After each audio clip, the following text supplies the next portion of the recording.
네, 반갑습니다. 오늘 참 행복한 날입니다. 아이들에게 얘기했을 때 오늘 왜 행복합니까? 라고 물었더니 추수감사절이요. 이렇게 애들이 얘기를 했어요. 그래서 추수감사절이어서 행복한가? 라는 질문을 던지게 됩니다. 그러니까 우리는 당연히 추수감사절이니까 추수감사절이다 라는 표현을 쓰는 거잖아요. 그래서 감사해야 된다. 그건 뭐 사실 빼박이잖아요. 그냥 감사하면 되는 건데. 근데 중요한 것은 왜 내가 감사하는가를 스스로 바라보아야만 합니다. 그래서 마가복음 12장 44절까지 말씀을 중심으로 해서 서기관, 그다음에 과부의 두 랩턴을 통해서 본 것들을 이렇게 한번 제목으로 잡아서 함께 나눠봤으면 좋겠습니다. 우리가 일상적인 추수감사절은 당연히 이렇게 1차 산업 사회 속에서 얻어지는 귤, 바나나, 사과, 포도, 기타 다른 모든 과일류, 야채류, 또 이렇게 곡식류를 갖다 놓고 풍성하게 재단을처럼 만들어 버립니다. 그래서 시각적 효과를 굉장히 주어서 풍성하다는 느낌을 우리들의 마음에 갖게 해줍니다. 그게 굉장히 시각적으로도 좋아요. 그리고 배열할 때 컬러별로 딱 하니까 굉장히 마치 과일 가게 하나 옮겨다는 듯한 느낌? 이런 색을 봅니다. 근데 사실은 이 시대는 그런 1차 산업 시대는 아니지만 여전히 우리 1차 산업은 존재하고 있고 함께 하는 것입니다. 그래서 일단 우리가 보았을 때 내 수고와 노력의 결과를 얻어지는 걸 1차 산업에서 얻어지는 이런 것들을 통해서 하나님께 전통을 따라 이렇게 장식을 해보기도 합니다. 그러나 이것은 우리들의 마음의 표현인 하나의 이벤트에 불과한 것이지요. 그래서 진정한 추수감사절은 우리에게 어떻게 와야 될 것인가 라는 부분이고, 우리가 추수감사절을 맞이했을 때 우리는 어떤 자세를 가지고 갈 것인가 라는 부분이에요. 이 추수감사절을 위하면 청교도는 이 얘기를 안 할 수 없지만 이미 우리는 다 빨리 알고 있는 것이기 때문에 생략하고, 중요한 것은 추수감사절이 이런 시스템들을 우리에게 주신 하나님의 목적이 무엇일까를 생각해 보는 것입니다. 그래서 구약에서는 남자라면 3대 절기, 남자의 개념은 여자도 포함되어 있는 겁니다. man 했을 때 인류를 얘기해요. 모든 인류는 꼭 남자만 한다는 개념이 아니에요. 남자가 그렇게 한다는 건 여자도 함께 한다는 것이고 아이들도 함께 한다는 것이에요. 그래서 예수님께서도 3대 절기 중에서 예루살렘에 올라왔다가 길 잃어버리는 사건도 있었잖아요. 그래서 결국은 모든 인류는 3대 절기를 지킨다는 것이 구약의 기본 개념이고, 역사의 흐름 속에서 다양한 절기들이 생깁니다. 그런 것들은 좀 우리가 좀 부차적인 걸로 좀 약간 제쳐놓고, 가장 중요한 것은 우리가 세 가지를 바라볼 수 있죠. 한 가지는 유월절, 무교절, 그렇죠? 이런 것들을 보십니다. 우리는 이런 것들 굉장히 중요하게 봅니다. 이게 뭐냐면 내가 새롭게 탄생된 새 생명으로 거듭나는 시간들이 되어졌다. 우리의 시작점을 알리는 것이기 때문에 그렇습니다. 물론 그 하나의 전통 속에서 이스라엘 제사 방식이지만, 그래 우리가 영적인 면에서 우리가 해석하게 될 때는 바로 유월절, 무교절 이런 것들은 바로 내가 예수 믿는 날로 봅니다. 그러니까 굳이 어느 이상한 데서 당신의 구원받은 날짜를 기억하십니까? 구원받은 날짜를 기억하지 못하면 당신은 구원받은 게 아닙니다라고 얘기해요. 중요한 것은 내가 태어났으면 존재하는 그 자체가 가치고 증명이 되는 것인데, 내가 언제 태어난지를 알지 못했는데, 어린아이가 태어나면서 내가 언제 태어난지 어떻게 알아요? 모르잖아요. 단지 부모님이 이때 태어났다고 얘기해 주니까 아는 거잖아요.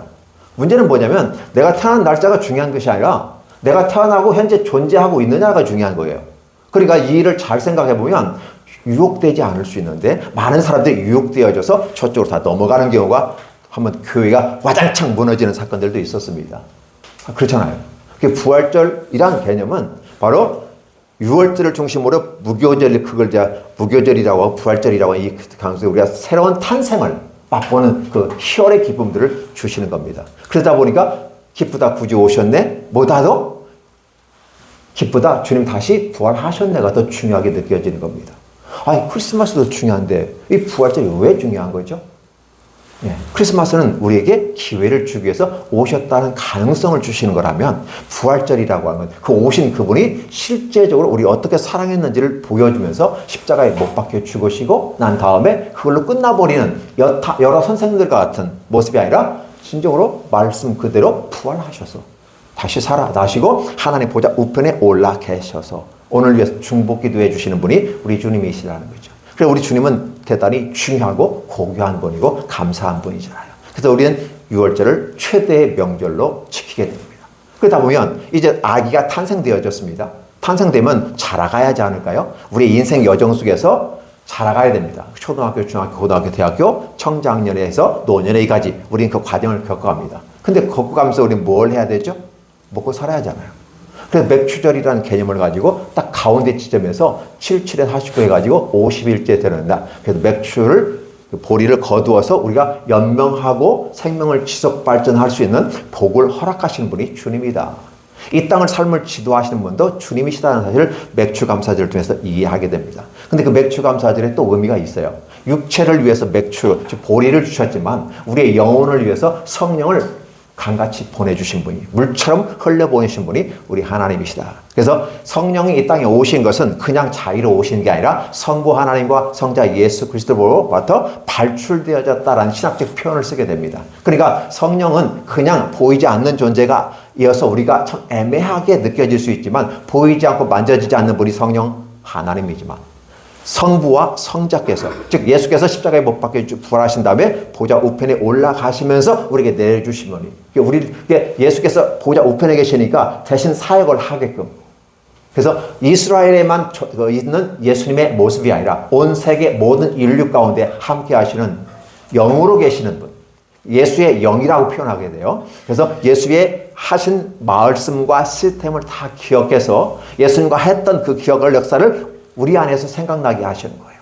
그래서 성령이 오시는 거죠. 그래서 7절 49, 그래서 그날 49에 하나 되는 거 50이 되잖아요. 그럼 우리가 쉽게 오순절 마가다락에 성령의 역사가 나타났다라고 하는 것이요. 그래서 오순절에 우리가 성령으로 충만한 거예요. 그래서 사람은 무엇으로 산다? 사람은 떡으로만 사는 것이 아니고 하나님의 말씀으로 산다. 어디서 들어봤던 내용 아닐까요? 마귀에게 시험 받을 때 마귀에게 그렇게 주님께서 말씀으로 물려쳐 주시는 거예요. 사람이 떡으로 사는 건 당연한 것이다. 맥주, 우리 하나님께서 우리의 필요를 다 공급해 주셔요. 물론 여기에 동의 않는 분도 있어요. 내가 이렇게 살아가는데, 내가 근근히 살아가고 힘들게 살아가는데 하나님께서 내게 해주신 게 뭔데요? 라는 말을 하고 있죠. 하나님 당신의 생명을 지금까지 존속시켜 주고 앞으로 지속 발전할 수 있도록 가능성을 주신 분이 하나님이십니다. 육체를 위해서도 맥주절을 통해서 우리가 먹을 걸 공급하시는 하나님이라면, 그러나 그것이 전부가 아니라는 거죠. 중요하지만 더 중요한 것은 성령 하나님의 충만함을 받는 거죠. 여기서 한번 우리가 다시 좀 짚고 넘어갈 것은, 우리는 충전기를 통해서 배터리 충전하는 거죠. 그 배터리예요. 배터리라는 말씀인데 이건 일본식 표현이잖아요. 우리의 배터리를 충전하는 과정 속에 있는 것처럼 느껴져서 그렇게 표현한 이해를 위해서 그러는 거예요. 그래서 막 전기 충전기 꽂아가지고 전기인간처럼, 전기자동차처럼 쫙 충전돼가지고 쫙 가는 그런 종류가 아니라는 것. 그러나 원리는 비슷하다는 것. 그래서 우리 성령께서 우리한테 임하시면 예수님에 대한 내가 태어났던 기억이 잘 몰라요. 근데 그런 것들을 성령 하나님께서 조목조목 얘기해 주셔요. 그리고 매 주일마다 와서 주일에 예배드리는 이 모습을 통해서 여러분이 비에 옷 젖듯이, 가랑비에 옷 젖듯이 여러분의 영혼에 쑥쑥쑥 스펀지처럼 빨아들인 이 사건들, 이 말씀들이 여러분의 삶의 현장 속에서 어렵고 힘들 때 주여, 주여, 주여. 다니엘은 3번이나 외쳤다고 합니다. 3번을 외치든 한 번을 외치든 간에 중요한 것은 3번이 중요한 게 아니에요. 중요한 것은 그의 마음을 다해서 외쳤다고 하는 부분이 더 강조가 돼야 되는데, 주여 삼창을 강조를 많이 하잖아요. 마음이 없는 주여 삼창이 아니라 한 번을 하더라도 제대로 된 주님을 찾는 사건. 그래서 주님께서는 영어로 우리에게 오십니다. 수호천사가 우리를 도와줄 것이 아니라 성령 하나님이 친히 우리와 함께 하신다. 굉장히 강조점을 많이 둬요. 자, 그 다음에 중요한 것은 뭐냐면, 이런 삶을 살아가는 우리들의 모습 가운데 추수감사절, 수장절이라고 합니다. 초막절이라고도 합니다. 그래서 텐트 지어놓고 모든 것. 그래서 이 구약에서는 이 날이 대속제일, 목사님 맞죠? 네, 7월 15일로 대속제일로 해가지고 결국은 이것을 지키기가 너무 힘들어요. 빡빡해요. 대추수감사절을 감당해서 이스라엘 사람, 남부와 북부 속에서는 이게 기후, 거리상의 문제 가지고 추수감사를 딱 추수감사할 때면 딱 손을 떼야 되거든요. 일주일 동안 축제가 벌어지는 거예요. 그렇기 때문에 그 하나 다 끝나야 돼요. 인생이 고단해요. 그렇지만 그 대축제일, 그것은 7월 15일 대속제일로서 이제 우리가 주님께로 완벽하게 들어가는 모습을 표현해 주는 것이기 때문에 대단히 중요합니다. 단순히 추석이다 그 개념만 갖고 가려는 목사님들, 감사하니까 추석 이렇게 얘기하신 분도 있어요. 틀린 건 아니지만 100% 옳지는 않습니다. 일부분은 맞지만 100%가 옳지 않아요. 이것은 대속제일을 상징하는 것이고, 앞으로 메시아가 우리에게 오셔서 우리로 하여금 완벽하게 구속해 주시는 날을 생각하는 거거든요. 그죠? 그래서 내 놀라운 축복의 일이에요. 이 잔치에 참여해야 내가 1년간 더 유효한 생명을 얻을 수가 있는 거잖아요. 구약의 개념은 그렇습니다. 예수께서 이걸 풀어 헤쳐버렸죠. 단번에 제사로 완벽하게 해결했다. 그래서 사실은 의미는 없지만, 그러나 구약적인 차원에서 봤을 때는 추수감사절은, 초막절은, 수장절은 대단히 중요한 의미를 갖고 있어요. 그 일주일 동안 축제가 벌어지고 새로운 세계가 또 열려지게 되는 거죠. 자, 구약에는 그렇습니다. 그럼 오늘 우리들의 모습 가운데서는 바로 추수감사절은 어떤 의미가 있을까요? 한 해를 마감하면서 수고한 모든 것들을 보아서 받은 복을 세어볼 수 있는 좋은 장이 되고 하나의 교회에서 이벤트 행사가 되는 겁니다. 그래서 이런 시스템을 과연 우리는 지켜야 될까 말아야 될까? 네, 첫 주에 드리는 데도 있고, 둘째 주에 드리는 데도 있고, 셋째 주에 드리는 데도 있어요. 전통을 따라 우리는 셋째 주에 드리지만, 그러나 그렇게 한다고 해서 다른 건 아니지만, 중요한 것은 그들의 중심으로 하나님께 드리는 거죠. 이 시대를 살아가면서 우리가 자꾸 놓치는 게 있어요. 제사법이라는 것은 대단히 중요하지만, 그래서 이것이 동일한 방식으로 유지되어야 되기 때문에 그걸 갖추어 나갑니다. 그래서 선배가 후배를 가르쳐가는 전통이 있기 때문에 중요해요. 그러나 그 제사법에서 중요한 정신을 잃어버리면 안 되잖아요. 오늘 우리들은 하나님 앞에서 추수감사절을 드릴 때 어떠한 마음의 상태로, 어떠한 자세로, 어떠한 가치관으로 드리냐가 중요한 것이에요. 오늘 성경 본문에 나오는 주님께서 성전에서 마주 대했다는 거니까 성전 함에 있으면 여기서 바로 쳐다보고 있는 게 아니고 아마 성전 함은 저 입구 정도 있는 것 같고 여기서만 이쪽 정도 부담 주지 않는 범위 내에서 마주 대해서 보고 있다. 이렇게 어퍼지스라는 영어를 쓰니까 그렇게 볼 수 있어요. 그래서 누구든지 오자마자 헌금을 하잖아요. 근데 부자들, 옷 잘 입고 온 애들은 이렇게 뭉치기, 막 퉁퉁퉁 떨어지는 것 같은데, 한 가난한 과부죠. 과부라는 개념은 남편이 없는 존재이고, 그 개념은 바로 사회적 약자로 개념으로서 경제권이 없어요. 그래서 사실 생활비도 어려워.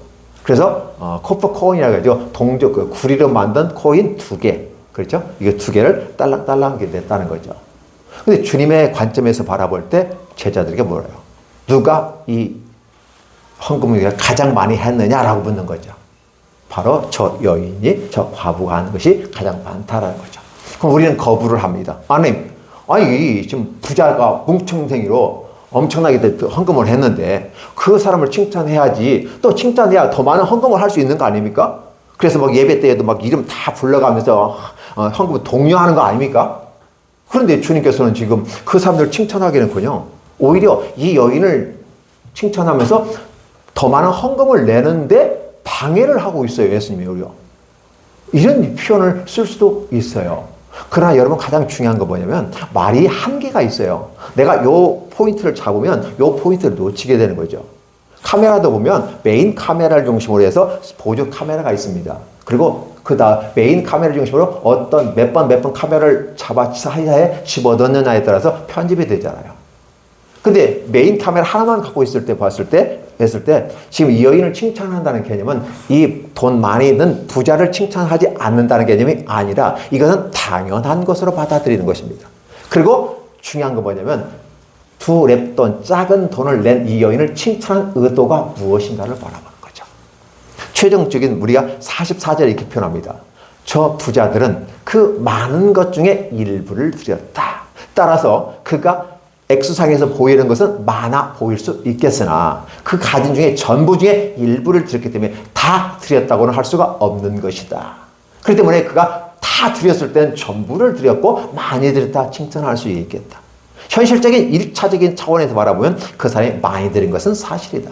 그러나 하나님의 나라는 이 땅의 개념, 수의 개념, 세무사적인 개념이 아니라 어떤 개념으로 바라본다?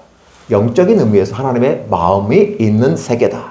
자, 그러면 그 여인을 한번 살펴보자는 거예요. 만약에 개척교회나 힘든 작은 교회들이 성도들이 가난하잖아요. 또 시골 같은 경우는 농사 지어가지고 1,000원, 2,000원 내는 것도 누가 그러더라고요. 보니까 천주교는 왜 천주교인가? 1,000원짜리 헌금 내는 게 천주교라고 신부님 얘기하더라고요. 시골에서는 없잖아요. 추수감사절이라고 해봤자 기껏 농사 지을 수 있는 거 다 그냥 그래서 우리 시골교회 같은 게 풍성해지잖아요. 풍성하게 쫙 그리고 이제 헌금 낼 돈이 없는 거예요. 그래서 1,000원, 2,000원 낼 수 있고 또 절개니까 10,000원짜리 낼 수도 있지 않겠습니까? 그럼 이렇게 하면 시골교회나 개척교회나 조그마한 교회는 참 경제적으로 힘들어지는 거죠. 그럼 주님이 강조한다면 돈을 적게 내는 것이 더 많이 내는 것처럼 주님 칭찬하는 거 아닌가? 라고 오해하는, 약간의 이해가 덜 되는 분들도 있어요. 주님의 마음의 중심은 어떤 걸까? 한번 여러분 기억해 주실 것은, 이 여인을 칭찬하는 주님의 음성을 통해서 여러분이 보고 느끼고 경험해야 될 게 있어요. 하나님의 나라는 마음에 임하는 것이고 생각에 임하는 것입니다. 대한민국이라고 하는 한 나라에 교회가 들어와 있습니다. 그럼 어느 것이 먼저일까요? 대한민국이 먼저일까요? 교회가 먼저일까요? 이게 또한 논쟁거리가 될 수 있습니다. 근데 하나님께서는 이 땅의 나라에다가 하나님의 나라를 쑥 하고 집어넣는 것 같아요. 마치 땅 속에 씨앗을 뿌려 넣는 것 같습니다. 땅이 주인일까요? 씨앗이 주인일까요? 라고 하는 질문하고 똑같은 것입니다. 하나님께서는 하나님의 나라를 이 땅에, 대한민국 속에 교회를 딱 세워 넣었어요. 그러다 보니까 어떻게 돼요? 교회가 국가 기능을 감당할 필요가 없어요. 그러나 감시하고 기도하고 지지해주고, 그렇죠? 통합적인 기능을 종교는 하는 것이고 교회는 그에 앞장서야만 하는 것입니다. 그렇죠? 정치는 정치인들에게, 약사는 약사에게, 명 아픈 건 의사에게, 이렇게 우리가 이제 구분해서 전문성을 갖고 가자는 의미로 그 교회와 국가가 상호 침해하지 않는 상호 보완적인 존재로 가야 되는 것이지, 국가가 교회를 무시하고 교회를 박살내고 보이지 않게 다 탄압해버리면 심각해지는 겁니다. 그럴 때는 교회는 목숨을 걸고 싸우는 겁니다. 국가가 교회를 보호하지 않는다면 나는 내 생존권을 가지고 저항할 수가 있어요. 그걸 가지고 얘기할 수는 없어요. 그러나 국가가 잘하는데 저항할 수는 없는 거죠. 교회는 위에서 기도해주고 격려해주는 모습이 참 필요하지 않을까요? 이런 부분이 참 중요한 모습으로 우리에게 다가오는 겁니다. 그래서 이 부분 속에 하나님께서는 중요한 게 마음에 임하였다. 여러분이 지금 하나님의 나라 속에 왔고 추수감사절은 이벤트 속에서 여러분의 마음속에 하나님의 나라 속에서 joyful life예요. 기쁨의 생활. 그만 순복음에서 이르가요. 내 영혼이 잘되고, 그렇죠? 그다음에 범사가 자르고 육체가 강건하고 형통하는 뭐 축복의 삼박자 쭉쭉 얘기해가지고 확 얘기했잖아요. 조영기 목사님이 오죽했으면 그렇게 얘기했을 거예요. 신학교에서 가르치는 대로 가르치니까 성도들 한 명도 안 하더라고요. 이대로 했다가 나 망하겠다는 거죠. 그래서 사람들이 요구하는 게 뭐냐를 생각해서 종교적 개념으로 들어가는 것입니다. 그래서 내 영혼이 잘 되는, 영혼이 될 때 예수 믿고 잘 되면 형통하게 되고 육체가 잘 되고 모든 게 잘 됩니다. 모든 게 잘 되지는 않아요. 근데 모든 게 잘 된다고 얘기해요. 왜? 사람들의 마음을 얻어내기 위한 거였어요. 이게 종교라고 하는 부분이에요. 위험한 거거든요. 그래서 잘 되면, 그러면 그 교회는 잘 되는 사람만 넘쳐납니까? 그 교회 가면 잘 될 걸로 희망을 해서 더 몰리는 것 같아요. 또 이름세, 유명세 있으니까 더 많이 몰리고 엄청나게 세계적인 교회가 된 거 아닙니까? 예, 그건 축복할 일이에요. 그러나 그 교회 성도들이 다 잘 되지는 않아요. 이 말은 무슨 소리일까요? 하나님의 나라, 이 땅에서 하나님의 나라는 마음과 생각에 있는 나라예요. 그리고 아직은 시작됐지만 완벽하게 임한 나라가 아니에요. 진정한 마지막 완성은 메시아 예수 그리스도께서 재림하셔서 그분 신혼잔치와 함께 혼인잔치와 함께 영원한 세계로 이어져가는 지속발전은 그곳에 갔을 때 완벽해지는 겁니다. 이 땅에서는 어디요? 우리들의 마음의 나라, 생각의 나라예요. 그래서 여러분의 마음에 말씀을 던지고 마음밭에 씨앗을 뿌리고 부활의 씨앗을 뿌리고 이런 과정 속에서 과연 한 해 동안 여러분의 믿음의 농사를 얼마만큼 지었느냐는 거예요. 여전히 여러분 두 가지 속에서 갈등을 하게 될 겁니다. 종교와 신앙에서 갈등이에요. 에덴 동산에 쫓겨났을 때 그들에게는 종교란 이름으로 쫓겨납니다. 그래서 그들은 신앙이 아니라 종교로 생활을 하게 되는 거예요. 그래서 주님께서 이 땅에 오셔서 이 종교와 신앙을 분리해버리는 거죠. 구약에서는 왔는데 여전히 종교 중심의 모습이에요. 신앙은 조금, 이 종교가 어떻게 될까요? 한 80%가 한다면 20%는 신앙의 모습이에요. 마치 산호초 같은 느낌? 밑에는 다 죽어버렸는데 위에만 살아있는 느낌. 그 메시아 예수 그리스도께서 오셔서 종교를 박살내버려요. 종교를 무시해버리는 게 아니라 종교의 구조화를 다시 시켜서 신앙의 모습으로 바꿔가는 모습이에요. 그렇게 만들어서 메시아 예수 그리스도를 통해서 우리에게 새로운 나라를 주셔요. 그래서 구약에서 죽어버린 산호초 이 80%를 살아있는 맨 위에 꼭대기에 있는 산호초에 꽃피고 예쁘고 아름다운 그 모습을 보게 함으로써 그게 진짜 하나님의 나라라고 얘기해요. 대한민국이란 이 나라가 하나님의 나라가 아니라 대한민국 속에 있는 세워진 공동체들을 하나님의 나라라는 거죠. 건물이 교회가 아니라 그 공동체로 모여진 여러분 한 분 한 분들이 교회이고 여러분이 편리하게 예배를 드리기 위해서 공공의 장소를 만드는 것이 교회당, 예배당이 되는 것입니다. 그래서 하나님의 나라가 여러분의 마음속에 임하는 거예요. 여러분들 삶을 살면서 얼마만큼 행복하셨습니까? 얼마만큼 joyful life의 삶을 살았습니까? 하도 안 되니까 이제 보험사에서 joyful life를 얘기하고 다른 데서 joyful life를 얘기하고 있어요. 교회에서 joyful life를 얘기하던데 아주 웃겨요. 그죠? 교회에서 하여튼 모든 것들이 다 세상에 나가가지고 좋은 현상은 현상이야. 근데 문제는 뭐냐면 joyful life를 보험에서 얘기하고 교회에서는 그 얘기를 안 하는 거예요. 여전히 교회에서는 종교적인 로마 교회처럼 이런 전통을 갖고 억압하고 누르고 하는 모습이에요. 그리고 와서 예배 드려야 되고 이거 떡을 받아 먹어야 돼. 생명을 살 수 있고 헌금을 해야 되고 성지순례를 해야 되고 그게 구원받을 수 있다고 한다면 주님이 십자가에 왜 죽으셨냐는 거예요. 그죠? 진짜의 모습은 관심을 가지지 않아요. 진짜의 모습은 하나님이 왜 이 3대 절기의 시스템을 주었는가 하는 의도를 바라보는 것이고 그건 구약적인 개념으로 바라본다면 신약적인 오늘 본문에서 과부의 두 랩돈을 기억해 보자는 거예요. 이 과부는 어떻게 해요? 아까 과부잖아요. 이 과부라는 단어가 우리나라 전통 중에서 과부라는 표현을 써요. 위도라는 말을 쓰게 되는데 결국은 남편이 없다는 것이고 사회적 약자. 지금은 여성 커리어 시대니까 실력 능력이 있으면 얼마만큼 잘 나가는지 몰라요. 어떤 분은 연봉을 뭐 10억씩 받았다네요. 스타 강사 같은 경우.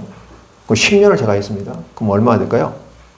10억씩 10년이면 그렇죠. 실력만 있으면 돼요. 여성인데 결혼 안 하고 혼자 살아가는데. 이렇게 살아가는 사람이 많아요. 근데 그 시대는 여자는 사람 취급하지 않았어요.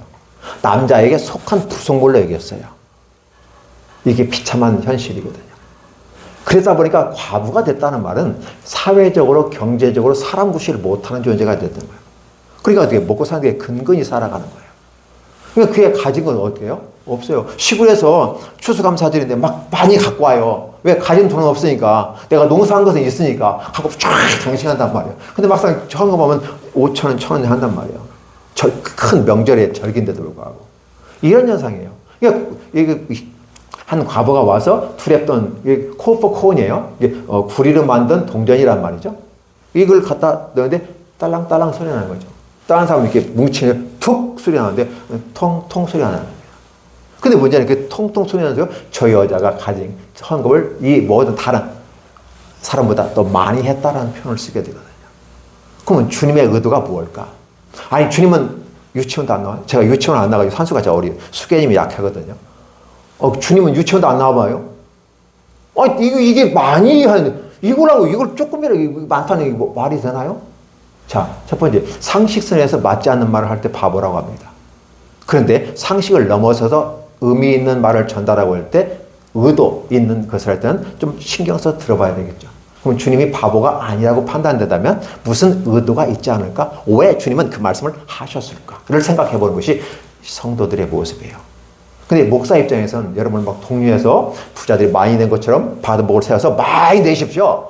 그러면 하나님 복을 많이 주실 겁니다. 이게 욥기의 취약점이에요. 많이 내고 많이 받습니다. 기여제도 이 땅의 복의 개념이에요. 하나님의 나라의 복의 개념은 아니에요. 욥기를 읽을 때 이해가 안 되는 부분이 바로 그거예요. 그래서 이 땅의 나라와 하나님의 나라가 같이 하고 반대의 개념에 있는 모습. 반대로 가면서 같이 가는 게 하나님의 나라예요. 이해를 못하는 서기관들은 어떻게 다윗의 자손인 그리스도가 주가 될 수 있겠느냐라고 묻는 거예요. 그러니까 이 축제의 잔치 속에 있는 것처럼 다른 사람은 어떻게 해요? With delight, 기쁨으로 즐겁게 들었다는 거죠. 이제 예수님이 반격하는 시대가 되었어요. 이 신약에서는 반격하는 시대예요. 복음으로 반격하는 시대예요. 율법에 대해서 반격하는 시대예요. 그럼 복음과 율법을 상충하느냐? 아니지요. 같은 것인데 율법에 사랑이 빠져버린, 원래 이 복음에서 사랑이 빠지면 율법이 되어버려요. 그게 그 율법이라고 그래요. 그게 원래 11계명은 사랑이 빠진 게 원래는 완벽한 거였어요. 근데 사랑이 빠지니까 인간 휴먼 스탠드가 되어져서 이걸로 구원을 받지 못하고. 그래서 복음이 와서 수리한다. 의사가 와서 병을 고치는 것처럼 예수님이 복음으로 와서 잘못된 그 사랑이 빠져버린 그걸 율법을 수정해서 율법을 완성했다. 그래서 율법의 마침이 되는 모습으로 성경에서는 표현하고 있죠. 이런 것들을 우리가 바라보는 거죠. 그래서 과부의 이 내용은 뭐냐면 없는 중에 드렸다는 거예요. 그래서 이 땅의 기준의 하나님의 나라가 아니라는 거예요. 여러분 이 본문을 보면서 다윗의 나라가 나와요. 다윗의 자손 예수 그리스도 이 반이 나와요. 그러면 서기관들은 앞으로 하나님의 나라가 다윗이 다스렸던 것처럼 잘 나갈 때를 생각하고 그 나라를 염두에 두고 하나의 시스템과 하나의 모델, 타이폴로지란 말을 써요. 모형을 써서 그렇게 우리가 지배하는 나라가 되면 메시아가 온 나라를 인정하겠다. 그걸 바라보는 거예요.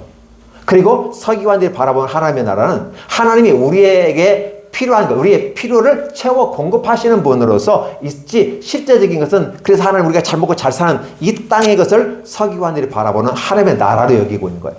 하나님의 나라라고 말했을 때 그 보는 개념이 달라져. 여러분들은 지혜로운 사람들이죠. 정의란, 그죠? 정의란 단어를 쓰게 됐을 때 이 정의도 어떻게 정의를 하냐 달라진다고 얘기하죠. 내가 말하는 정의와 상대방이 말하는 정의가 같으면 대화가 토론이 됩니다. 근데 전혀 반대 얘기하는 경우가 있어요. 예수님의 복음과 휴먼 스탠더를 가지고 있는 서기관과 율법사 바리새인이 갖고 있는 기준이 달라요. 서로 바라보는 하나님의 나라가 달라. 똑같은 하나님의 나라를 얘기하는데 다른 얘기하고 있어요. 오늘도 주일이기 때문에 추수감사일이 되면 전국 각지에서 감사합시다. 감사. 무조건 감사. 막 그냥 아주 분위기를 띄울 겁니다. 그러나 우리의 마음속에 진정으로 따져가 보는 주님께서 바라는 감사는 무엇일까? 너의 마음과 힘과 뜻과 정, 그리고 목숨까지 다해서 드리는 것이다. 하나님을 사랑하는 어떻게 사랑한다? 그렇게 사랑하는 거죠. 10계명을 보면 10가지 계명 중에서 10가지 계명을 그 중에서 하나님을 사랑하는 것을 4개 4계명으로 하죠.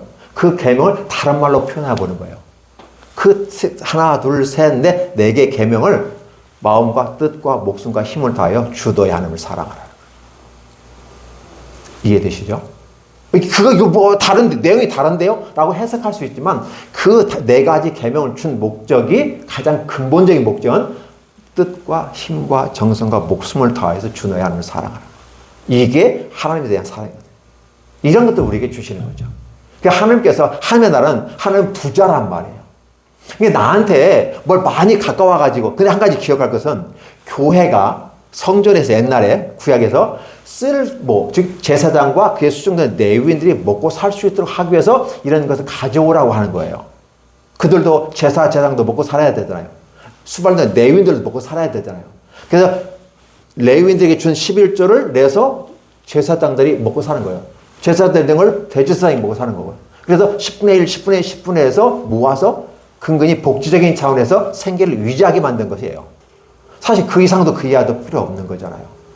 물론 솔로몬은 1,000번째를 수없이 들여서 국민들을 전체 대축제를 통해서 그들의 필요를 하기 위해서 1,000번째를 드릴 수밖에 없는 구조 속에 있는 거죠. 그러면 중요한 건 뭐냐면 오늘 저와 여러분들은 다 성공했습니까? 다 부자입니까? 다 건강합니까? 아니거든요. 여러분의 위치가 어떤 위치인지 스스로 보셔야 돼요.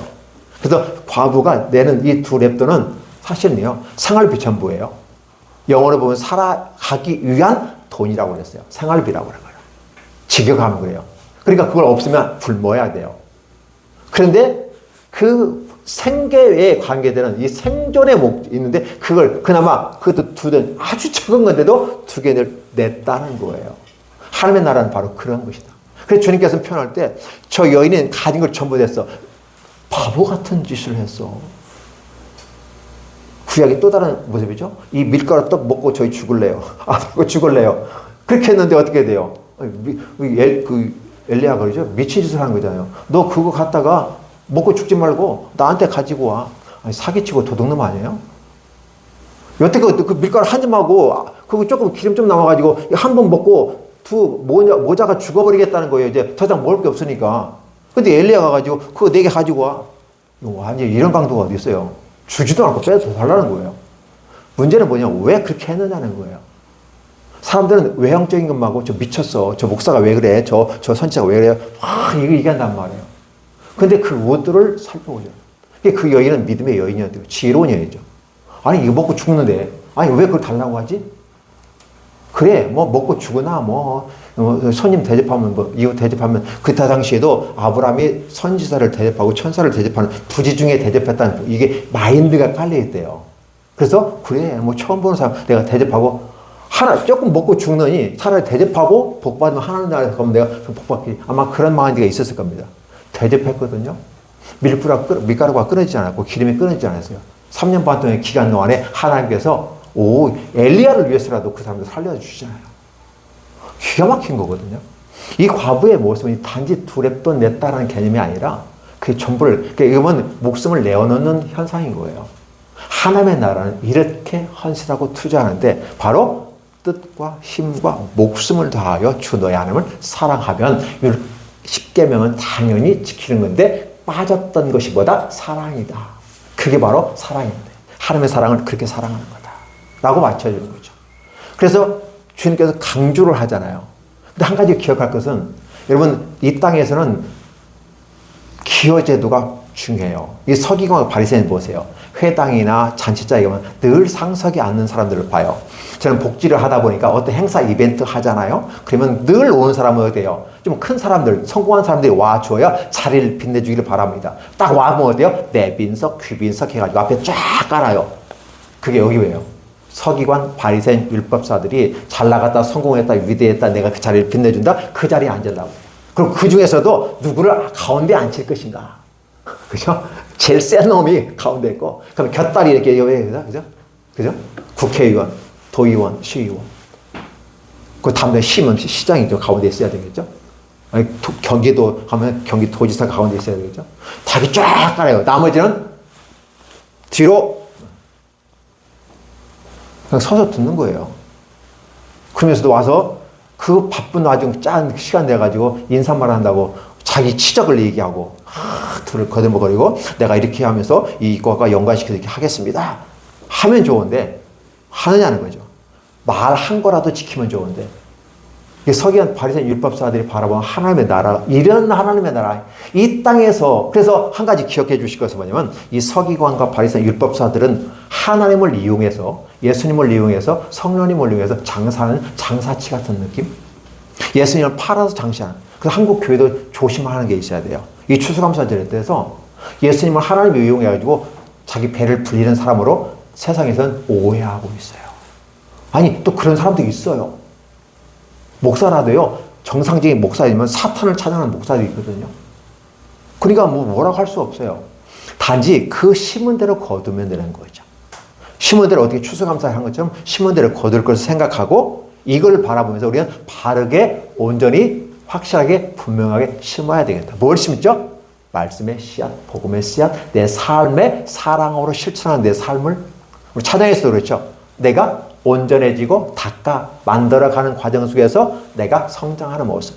그래서 최종적인 아웃컴, 결과물을 가지고 내는 거죠. 이게 추수감사절이에요. 그래서 대속죄로 훅 하고 들어가 버리는 거죠. 자, 이런 것들에 의해서 우리가 이렇게 수고하고 노력해서 천국에 훅 하고 들어간다고 종교에서는 이 얘기예요. 저 음악교에서는 그렇게 얘기하잖아요. 헌금 많이 해야 되고 성지순례 해야 되고 그렇죠? 착한 일 많이 해야 되고 이런 것들 얘기한단 말이에요. 그거 천국에 들어가냐 말이에요. 그렇게 해도 들갈등말등한 게 하나님의 나라. 예, 그 말은 맞아요. 그렇게 해도 들갈등말등한 건 하나님의 나라인데 그거 하면 천국에 갈 수 있다고 속이잖아요. 그냥 그거 갖고 천국에 못 간다는 건 어린아이들도 알아요. 근데 왜 어른들이 줄을 서서 그렇게 갈까요? 제가 다른 교회를 욕하고 다른 파를 얘기하는 게 아니에요. 중요한 것은 예수님께서 무엇을 말씀하셨는지를 봐요. 사랑이 없는 종교적 어떤 행위는 추수감사절이라도 이런 행위는 의미가 없는 거죠. 화려한 게 중요해라. 오늘 너의 마음이 얼마만큼 주께 헌신되어졌고 얼마만큼 주께 감사해서 1년을 바라보면서 받은 복을 세어보니까 주의 은혜였고 주의 은혜였습니다. 라고 하는 이 부분을 가지고 고백하고 하나님께 드리고 그리고 이걸 또 우리끼리 이제 교회가 작으면 아니면 이게 그러면 어떻게 돼요? 그냥 우리끼리 해도 관계없어요. 그러니까 좀 큰 교회, 요즘 잘 나가는 교회 있잖아요. 좀 리더급에 있는 교회들은 추수 감사절이라든지 크리스마스 헌금 모이면 이걸 가지고 전액해가지고 이웃사회에 공헌합니다. 동사무소나 시청에 갖다 줘요. 그렇게 함으로써 교회가 대사회적인 일을 한다고 홍보를 하면서 성도들도 아 저렇게 들어가니까 분명히 사용되어지는구나라고 믿고 더 열심히 헌금이 더 많아지는 거예요. 그러니까 사실은요 감사해요가 아니라 스스로 우리의 노력하고 수고를 하는 게 드려진 것들이 또 함께 공익을 위해서 쭉 써야지는 이런 모습을 보면서 더 많이 하더라는 거죠. 이런 것들을 우리가 바라보면 아 주님은 우리가 무엇을 원하는가? 예수 믿고 교회 온다는 것은 과연 무엇을 얘기할까? 내가 성공에 가도 공인된 기독교 안에서 출세를 하기 위해서 기독교에 들어오는가? 그렇죠? 여기 어느 교회 대통령이 장로님이 대통령이 되니까 그 교회에 줄을 서버리잖아요. 그렇게 가는 공인된 기독교에서 출세를 위한 그러한 기독교인이 아니라 진정 작고 크게 관계없이 내게 맡겨진 현장에서 사명을 다하고 사랑을 다하는. 그래서 때로는 어느 정도까지 내가 주님을 사랑해야 됩니까? 할 때 이 한 과부가 두 랩돈 넣는 정도의 모습, 자기 생활을 위해 전부를 드렸어. 그럼 내일 굶어야 돼. 죽을 수도 있어. 이런 목숨을 다하는 헌신이 과연 우리에게 있느냐라는 거예요. 근데 그것은 상당히 어렵잖아요. 그죠? 부자 청년은 돈이 많았어요. 다 팔아서 이웃에게 주고 나를 따르라 했더니 그는 부자였으므로 다시는 왔다는 말이 없어요. 근심하며 갔더라. 근데 이 여인은 조금밖에 없어서 그런가? 근데 조금이라도 전부잖아요. 탁 털어버렸잖아요. 근데 이것이 저와 여러분에게 큰 시험거리가 될 수도 있어요. 그러나 이것을 시험으로 받지 아니하고 감사와 감격으로 성령 충만해서 동기부여로 해주시면 참 좋지 않을까 생각됩니다. 많고 적음의 문제가 아니에요. 그렇죠? 양의 문제가 아니라 마음의 문제이고 생각의 문제고 감사의 양의 문제다. 금전적인 어떤 카운트에서 생기는 돈의 분량이 아니라 우리들의 마음의 분량으로 믿음의 분량으로 하나님께 감사하는 것. 진정한 추수감사제를 아니겠는가. 왜? 그 모든 것이 다 주님의 은혜였고 대속죄일로 말하면 훅 하고 우리가 하나님께 들어갈 수 있는 놀라운 축복이 선물로 주어졌으니. 안 그래요? 내가 돈 많이 갖고 가야 천국에 갈 수 있다고 많이 하잖아요. 근데 내가 주님께 탁 던져버렸어요. 난 더 이상 가능성이 없잖아요. 근데 예수님께서 죽으셔가지고 대속죄일로 완벽하게 싹 쓸어주시고 통과 이렇게 되잖아요. 그래서 우리가 예수 믿고 구원받는 것이 위대하다는 사실을 오늘 한번 짚고 넣어가보는 것은 어떨까? 항상 뻔히 듣는 감사 축제, 감사하면 이런 일이 생깁니다라는 이런 설교보다는 차라리 이런 설교가 더 낫지 않을까 생각해 보면서 오늘 저와 여러분들에게 하나님이 주신 은혜로 받으시기를 예수님의 이름으로 축복합니다. 기도합니다. 하나님 고맙습니다. 감사합니다. 무한한 사랑 가운데 우리를 이끌어 주시고 축복해 주셨습니다. 거창하고 화들짝 넘치는 그런 축제적인 분위기보다는 우리 진정으로 마음을 다하고 우리 하나님을 생각하고 감사하는 내 삶을 돌아보는 인생의 뒤안길을 돌아보는 귀한 멋진 추수감사들이 되게 하여 주시고 또 크리스마스로 이어지는 그 과정 속에서 1년 반 동의 모든 모습을 잘 마무리해서 한 해 25년도를 멋있게 마무리하고 크리스마스와 함께 새로운 해, 그죠? 메리 크리스마스, 해피 뉴 이어. 그래서 새로운 축복의 신년을 맞이하면서 기쁨으로 새 출발하는 그 길을 우리가 걸어가며 부직함이 없도록 도와주시옵소서. 마지막에 흐지부지 되는 모습이 아니라 끝까지 완주할 수 있는 놀라운 축복과 은혜가 가득하게 하여 주시옵소서. 예수님의 이름으로 축복합니다. 아멘.